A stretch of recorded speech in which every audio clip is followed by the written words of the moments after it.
Bonjour à tous et bienvenue à l'heure des pros ce matin sur Europe 1 jusqu'à 10h et sur CNews jusqu'à 10h30. Thomas Legrand, journaliste à France Inter le jour, porte-parole du Parti Socialiste la nuit, serait poussé vers la sortie de la radio publique. C'est Europe 1 et Alexis de la Fontaine qui le révèle ce matin. Thomas Legrand doit déposer sous serment ce jeudi devant la commission d'enquête sur l'audiovisuel public.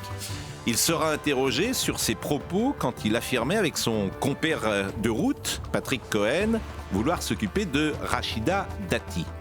Or, il faut sauver France Inter. Et quoi de mieux que de rompre avec son employeur avant, jeudi, et ainsi d'éviter toute question embarrassante. Monsieur Legrand botterait en touche, je ne suis plus en contrat avec Radio France. Cette fine stratégie est portée par Madame Laurence Bloch, ex-directrice générale de France Inter.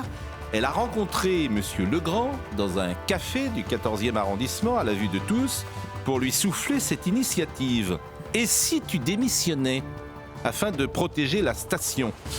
Contactée par Europe 1, Madame Bloch a nié être mandatée par France Inter ou Radio France. C'est une initiative personnelle, a-t-elle dit. Non, sans rappeler à Thomas Legrand à la fin de leur rendez-vous cette précaution des Tartuffes.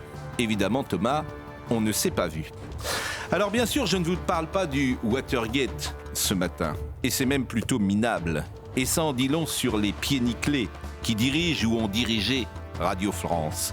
Ribouldingue, Filochard et Croquignol établissent leur stratégie sur un coin de table, à l'ombre des passants et dans les cafés parisiens. Sybille Veil, présidente de Radio France, sera entendue demain par la commission d'enquête. Elle nous dira sous serment si l'idée vient d'elle, à moins qu'elle préfère, pour protéger la station, démissionner avant.